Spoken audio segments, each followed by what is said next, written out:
Hello, my name is Stefan. I'm a PM on the Remote Desktop Services team. It's the team that owns and delivers the Windows Virtual Desktop Service. What I would like to show you today is how you can use Terraform to deploy a host pool in Windows Virtual Desktop. The agenda that we're going to cover will start with an overview of the process. We will review what is needed to be done to enable Terraform in our environment. We'll chat about some of the considerations that we have around Azure and WVD, what we need to do prior to running the Terraform scripts, how and where we can get the Terraform scripts, what deploying Terraform looks like, and finally, I will chat around some of the common troubleshooting scenarios that you might face. With that said, let's dive in setting up Terraform. In my environment, I'm actually using Visual Studio Code to deploy Terraform, and let me bring it over here on our screen.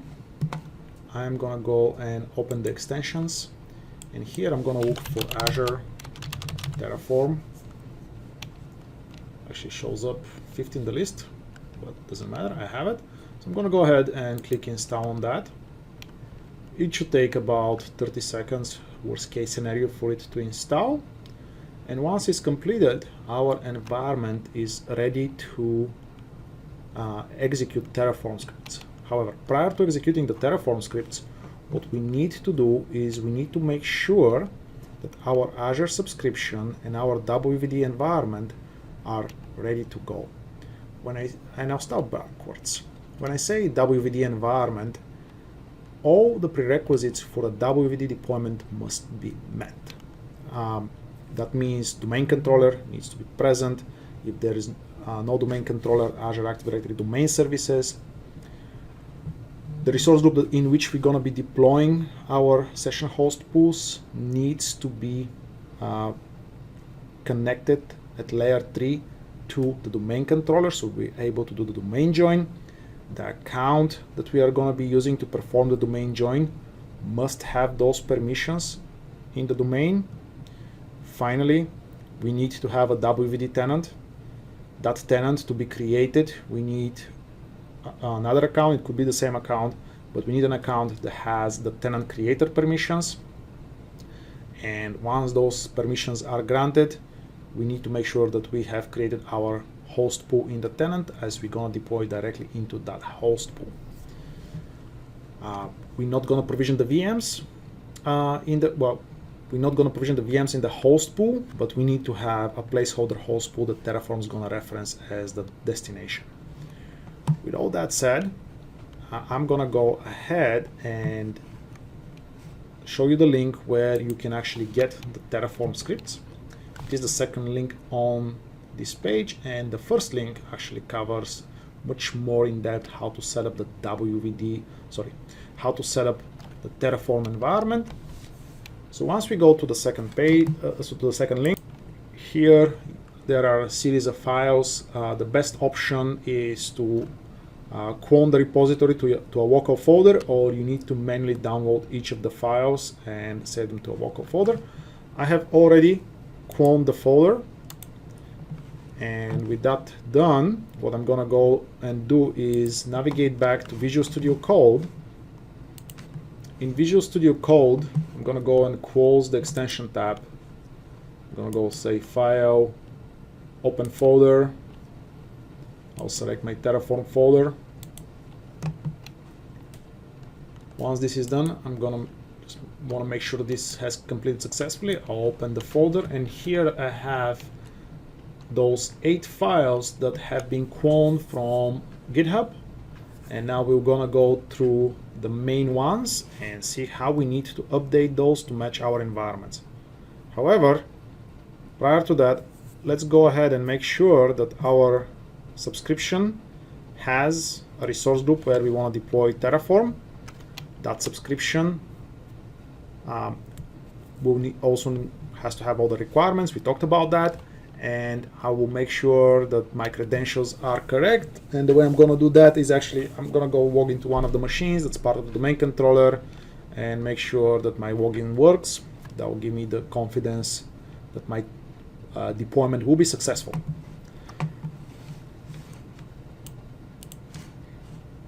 I went to the Azure portal, and here I'm gonna go ahead and create a resource group, which I'm gonna call Terraform test resource group. Now the one thing I gotta make sure is, since I want to deploy in the same region where my domain controller is, and I don't wanna set up like additional VNets and peering, I need to make sure that this is set to Central US. The main reason I'm doing this is because my environment is set up in this way. If you have a different setup, just make sure that you meet the requirements and your resource group is having connectivity to the domain controller. Once my all the data is entered, I'm gonna go review and create it. That's gonna take about a minute, worst case scenario. Actually, it was much faster. Okay, the resource group is empty, excellent. I'm gonna take that name and make sure I put it in my notes, because we're gonna need it later. Then a quick check to make sure that my account has the tenant creator. That might not be needed later on as WVD matures, but for the moment, I'm gonna go into the Azure Active Directory. I'm gonna go into Enterprise Applications. I'm gonna find Windows Virtual Desktop. Here, assign users. And I can see that, yes, one of my users does have the tenant creator role. Now that I have the tenant creator role, the next thing I need to make sure that I have is a host pool that Terraform will use as the target for my virtual machines. In this current environment, I do have the legacy management portal, so I'll go and open that one, and we'll create a host pool under my tenant. Now, that is not the only way you can create a host pool, but I find it to be the fastest. So in my environment, I have deployed the legacy management UI to a short link. I'll log in, making sure I'm using the credentials that have the necessary permissions. Here we can see, let's zoom in and see a little bit better, that my tenant, I have actually two tenants. The one I'm going to be using today is the GT 1002-T, and I will also add that to my notes as we're going to need it later in the Terraform Scripts update. Go to host pools, and here I'm going to create a host pool, which I'm going to call Terraform test-HP. Description, test for Terraform. Click next. Non-persistent for this demo, it doesn't matter, but based on the requirements of your environment, this is totally supported. Click done. And this will take about 30 seconds. And again, I was wrong. Excellent. With this said, we are done with all the prerequisites, and now we are ready to go back into Visual Studio Code and start updating the necessary files. The question that comes is, what are the necessary files? So we have quite a few files here on the left-hand side, 8 to be precise. So the availability sets file that contains information on how to set, how Terraform needs to behave when it comes to deploying the VM. So we want to have a availability set, hence we have defined the behavior. The outputs file, it's very important, because once the Terraform deployment has completed successfully, that is the file where we're going to get our local admin password, and we get confirmation of the tenant name, confirmation of the host pool, confirmation of the resource group, and other useful details that I do recommend saving for later. Variables TF is the most important file. This is the one where we define our input for customizing the Terraform scripts to the state of our environment. This is where we're going to specify our credentials, our tenant IDs, our subscription, the name of the resource group that we created, the name of the host pool that we created, and many other details. We'll go in depth on that one. The tags one, this is nice to have. It was actually provided by the original contributor to this code. I don't need it for my environment, so I'm not going to go into updating that one. Tags are a very useful feature in large production environments, so it allows you to tag Azure resources with specific keywords that they can later use to discern certain resources from others. So if you need that, you come here in variables tags and update that file. And virtual machines and virtual machines extensions are the last two files that I want to cover. The virtual machines file contains the code for setting up the individual virtual machine, what configuration they're going to be using. It's a very basic generic script. The extensions is the one that has the magic sauce that does the registration with Windows Virtual Desktop and the domain join. So we'll go ahead and there's nothing to update there, but it's an important file. You need to keep it in mind. With that said, let's go ahead and open this beast of a file called variables.tf. And here we'll start down the list, and we're gonna go. So how many host pools do I want? And this is the RDSH count. That will be 2. The host pool that we created, it was definitely called something different.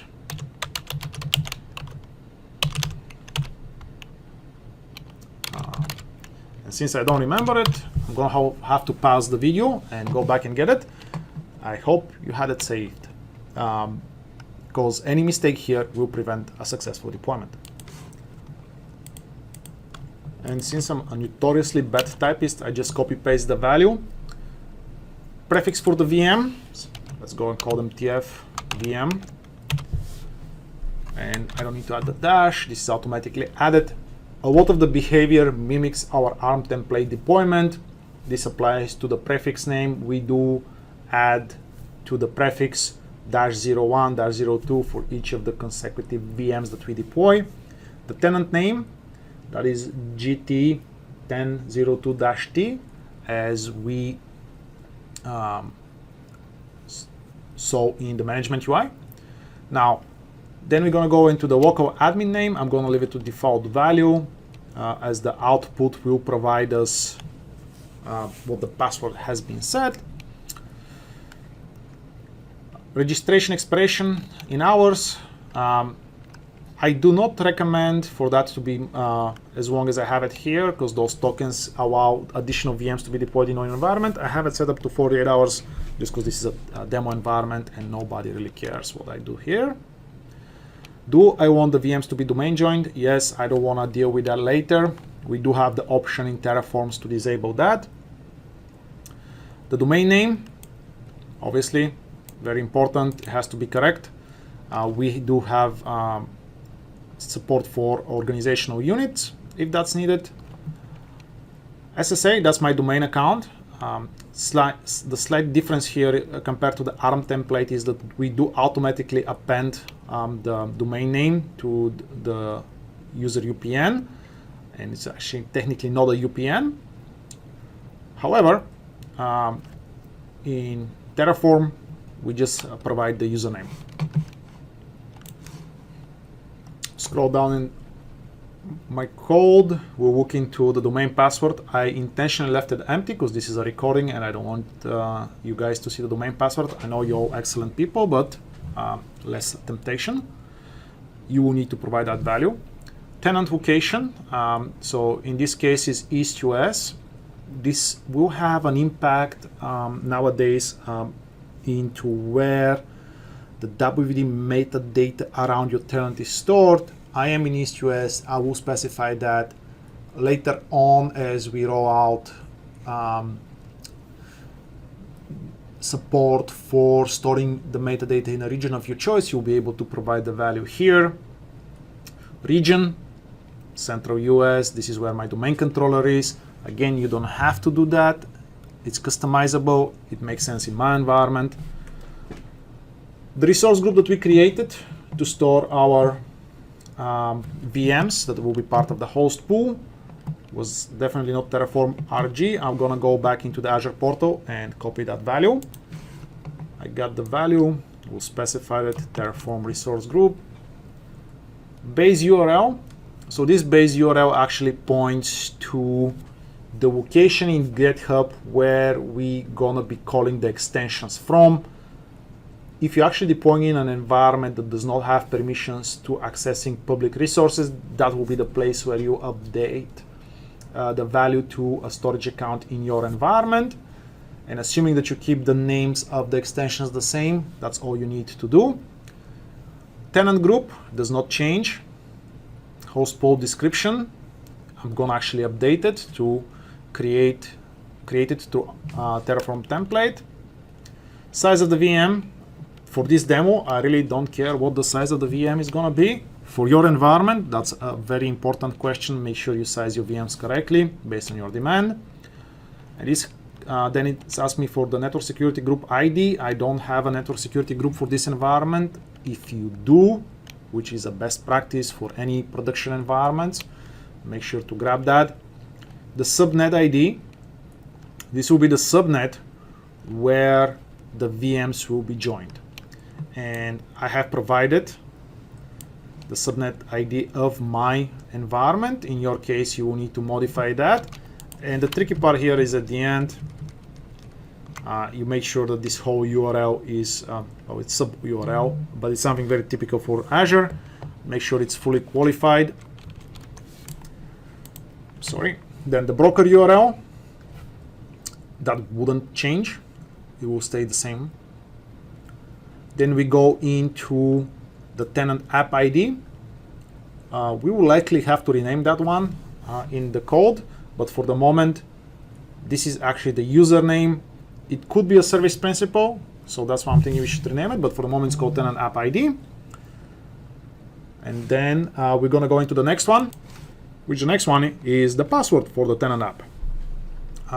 Again, intentionally, I left it blank for this recording, but you make sure that you have populated it.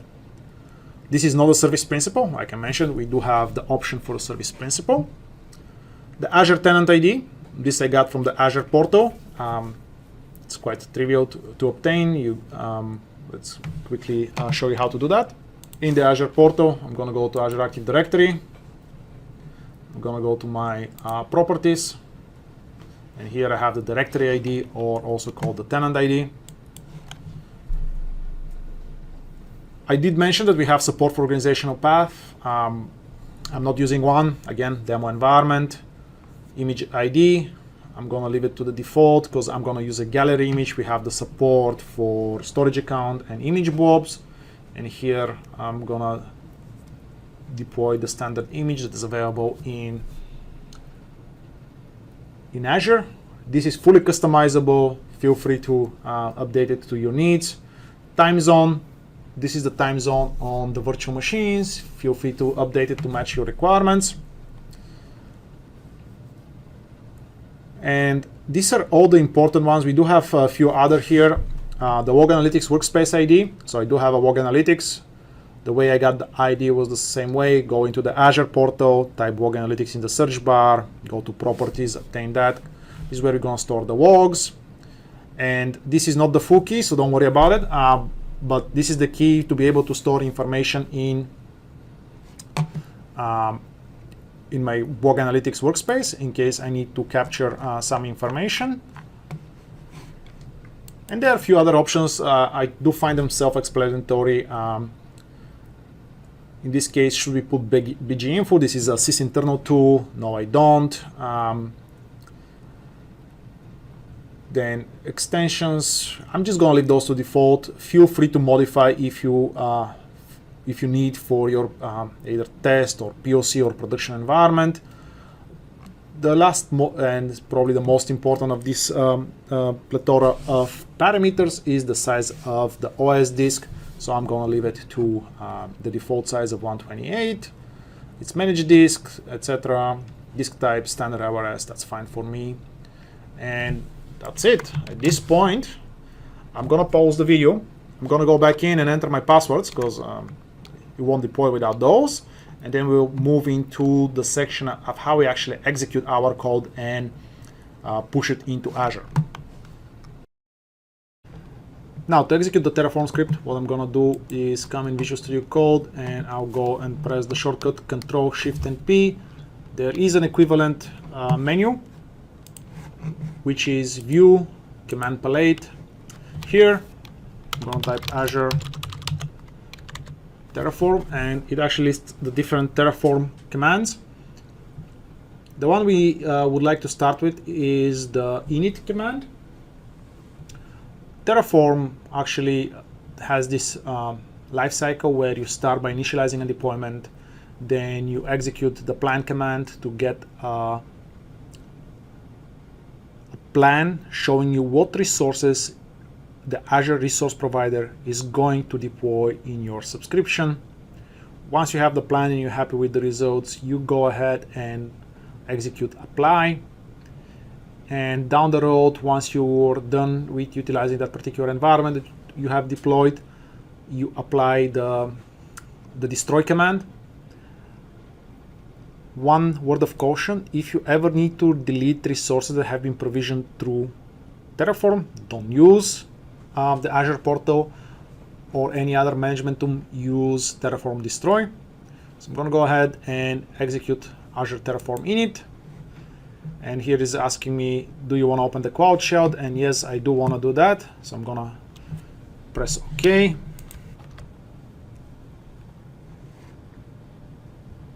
It's doing its thing. It's saying me I'm not signed in. Excellent. So far, I've never told them what subscription we're going to be working in, and that's what I'm going to do here. So I'm going to click sign in, and somewhere, potentially on a separate screen, it will show me a dialog for signing in. So let's go and bring that dialog over. Here is my dialog. I am signing in with my test environment, and it's going to ask me for the password. Once we have that, we'll sign in, and again, this account should have all the permissions. Excellent. I don't want to save my passwords in Edge. At this point, you can see it's actually establishing the connection to the Azure portal and to the Azure Cloud Shell in particular. It synced all my files, so you can see it's doing like the very first setup, which is apparently I was missing some of the plugins. That may or may not happen for you based on the environment. And I am ready to go. Now let's go ahead and execute the next command, which is the plan command. Azure Terraform plan. I pressed Ctrl Shift and P. I select the command. What is happening here now is Terraform is taking the scripts, running them against the Azure resource provider, and identifying what are the new resources that we're going to be deploying.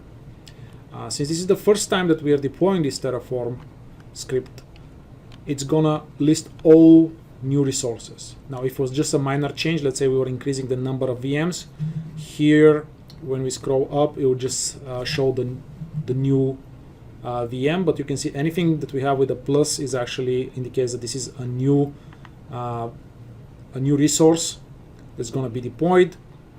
I'm not going to go into the details. All here kind of relates back to the variables that we provide, and it's based on that. There's a lot of logic in the Terraform scripts.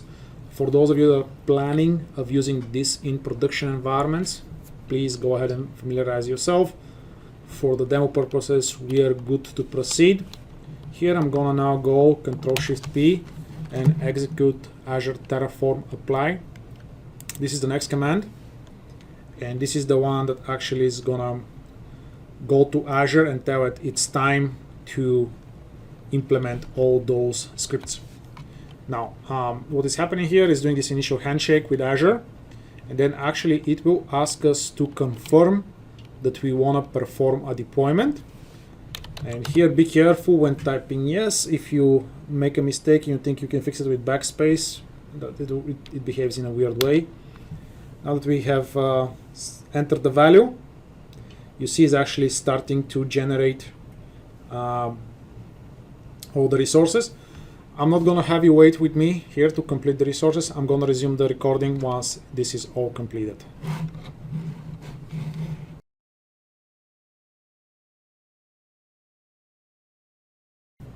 Welcome back. It's been about 10 minutes since I started the deployment, and it has completed. So once it completes, it looks for something like this.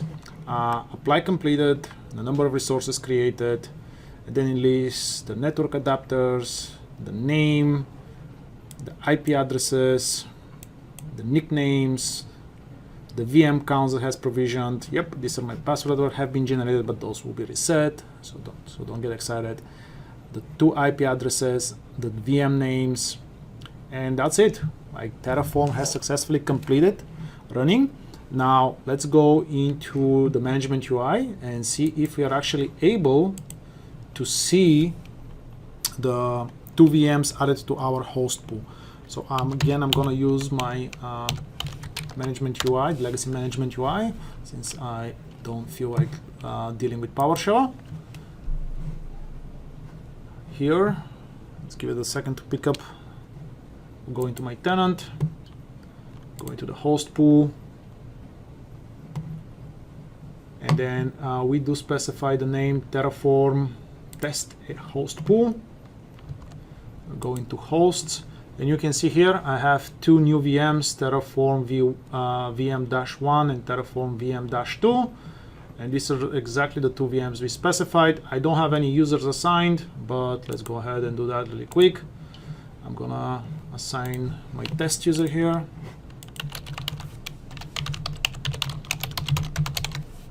Do that, and now just for the final proof, I'm gonna go open yet another browser, and I'm gonna do that into incognito mode, or in private window, and I'm gonna navigate to the HTML file client using the short link, and here, once it's downloading, once it's done, well, first I have to sign in with the right account, right? So sign out with the old account.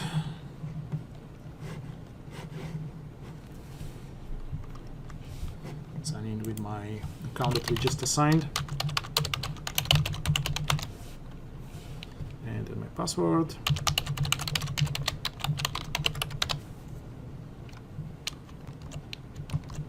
So now it's grabbing my feed. Okay, excellent. And then I am assuming that the VMs that we deployed are right here in this session desktop, just because all my other session desktops have a unique name. Let's go ahead and connect.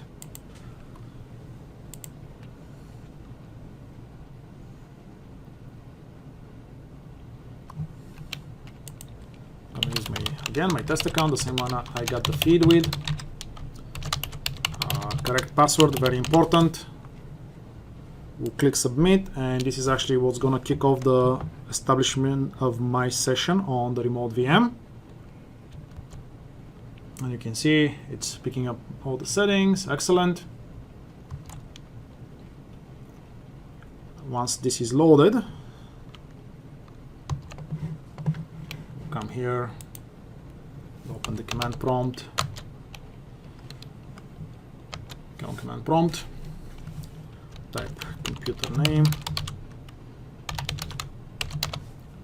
and you can see I'm connected to TFVM-1, which is one of the 2 VMs that we provisioned. And if you go back into the legacy management UI and we go to the 1 VM, we can see there is a session for my user, and that's it. So you saw today how using Terraforms, we were able to deploy a Windows Virtual Desktop session host pool, do all the registration, and using the UI, I assigned the user and I tested the connection. This video and an article that's going to help you walk through some of the steps will be available. Thank you for your time, and hope you see you again.